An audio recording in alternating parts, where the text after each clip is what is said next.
check it out. Some actual rondonneering being done today. I mean, believe me, I'm about as surprised as you are. Full of beans still from my trip to France last week, and actually feeling pretty good and strong on the bike at the moment. I booked a day off work and thought I would just go and do a little DIY today. It's 201k, 1600 meters of climbing, a few undulations to start and end, but pretty flat in the middle. I've got a bunch of topics to get through today, so you know, this one might go long, but we'll get through it together, and maybe I'll be pretty savage in the edit and you won't actually have to put up with all my rambling after all. So let's see what happens. First up then, a roundup of my trip to France. The Alps is clearly a beautiful place to be. I'm sure that I can't say any more than has already been said by plenty of other people, far more poetically, but it is just stunning. There's something about the energy of the place. I don't think you need to ride a bike or do anything in particular. Just be in the mountains, you know. Totally re-energized me, and given the year I had, I really needed something like that. Big mountain riding, I think, suits me. I don't think it's that dissimilar to Audaxing, honestly. It's kind of distill the Audax mentality down into a few hours, and it's very similar. I'm already looking at stuff for next year. I'm really interested in doing the Marmot route. Not really interested in the event. 7,500 people, that's not for me, but I do fancy just trying out the route. I think it's about 180k, 5,000 meters of climbing. You've got the Glandon, Telegraph, Galibier, finishing on Alpe d'Huez. It is Paris next year though, and yeah, you can't do it all. I want to say a big thank you to everybody that was on that trip. Eugene completely sorted out all my logistical challenges. It was all further complicated by the fact that I had to come home a day or two earlier than everyone else. He dropped me off at Lyon airport. He brought my bike and luggage back from France for me, and just generally sorted out a lot of the complications. So thanks, mate. Joe, Blake, Lindsay and Chris essentially just had me as a guest at where they were staying. You know, a floor has never been so comfortable to sleep on. Everybody bent over backwards to get me on that trip. I almost didn't go. I was a very late addition, and that combined with the holiday I'd had with my girlfriend just a couple of weeks before has really picked me up from what has been a pretty shit year. So big thanks to everyone, big love. It means a lot to me. Well, look at that, the sun's out. I started in the rain this morning, didn't even bring my shades, gutted.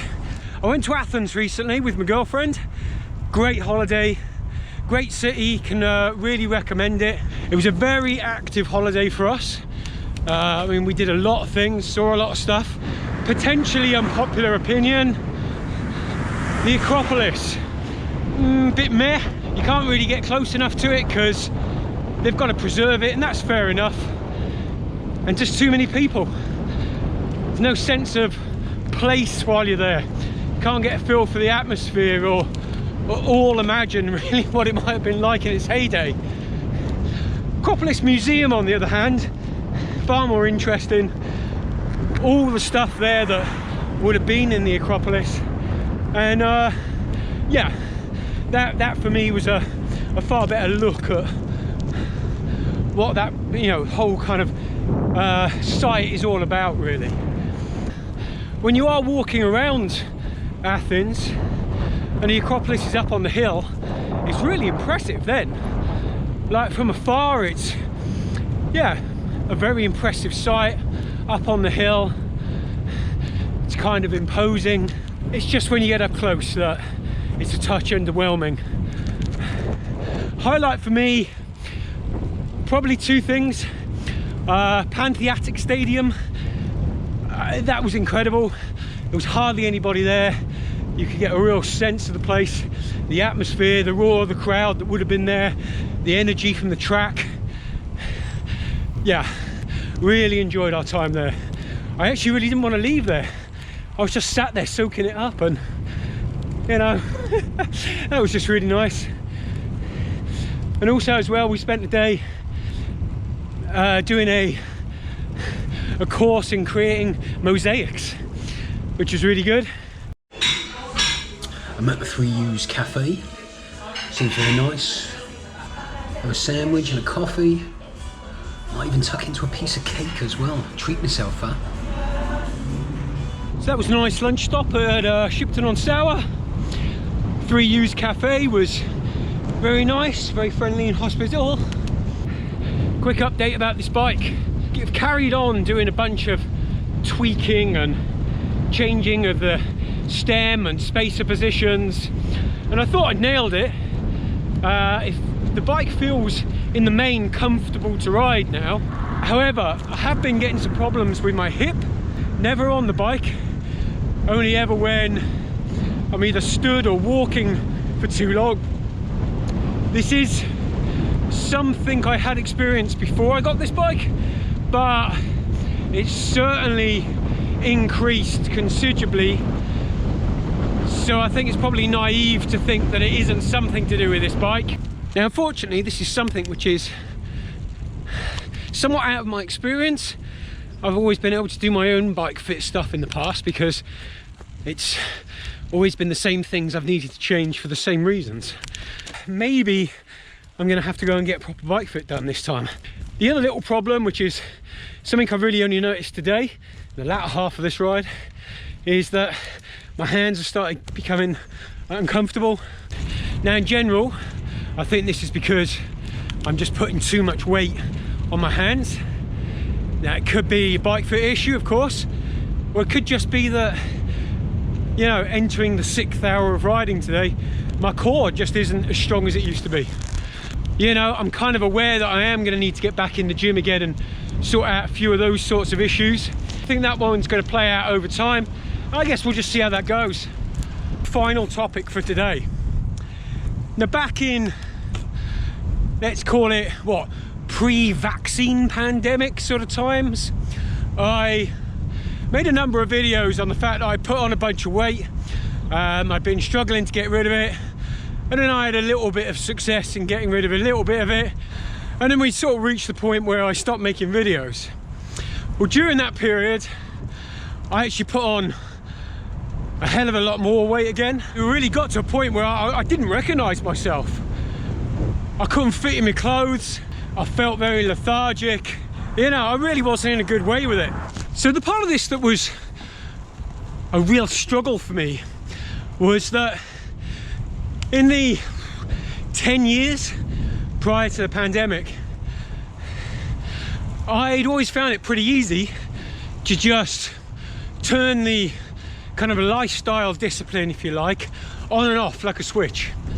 You know, I could realize I put on a few pounds, and I could say to myself, look, you had some good living for a bit.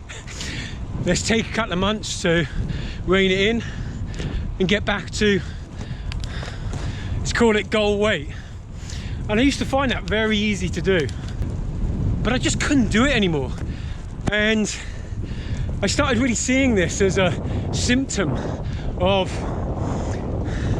my mental health at the time, and that became a real struggle for me to deal with. So January this year came around and I weighed myself.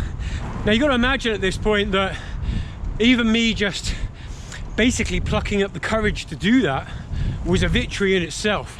Yeah, 197 pounds, a new record, you know, of dubious value. But it did say to me, man, you got to get a grip on this. Like, this isn't just about, you know, self-esteem anymore.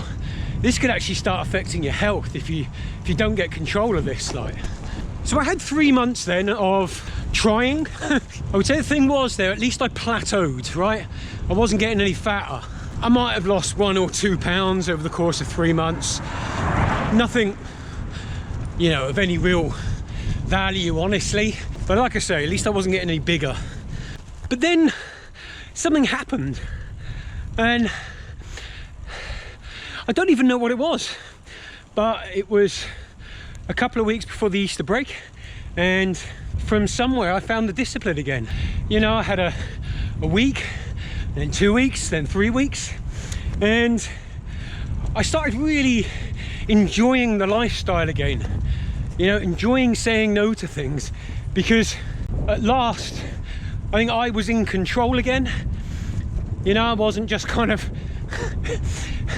a slave to drinking beer and just shoveling in whatever it was that was put in front of me. And I've been able to maintain that discipline until now, and I'm happy to say that I've lost in the region of, well, 22 pounds since then. But it's not just that. I mean, sure, there's physically feeling better, there's not feeling like I'm carrying this extra tire around my middle, which is great. But it's what's been more pleasing really to me is being able to look back on it and think I've improved my mental state enough to be able to get that discipline back. And that's what is the thing that I feel has been the biggest win for me in this. Coming up to about 15k left now. Been a really good ride today. Still feeling surprisingly strong, particularly on the flat. Don't seem to have faded at all there. Hills in the second half, I've had to work out a little bit more than I did in the first half, but still feeling pretty reasonable. It's been 9 months since the last time I did anything over 100k, so I'm pretty happy with still feeling as good at 185k in the legs. It honestly feels great to be back, and an SR series for this season I think could still be on the cards. So signing off on the road now. Hopefully catch you in the next one.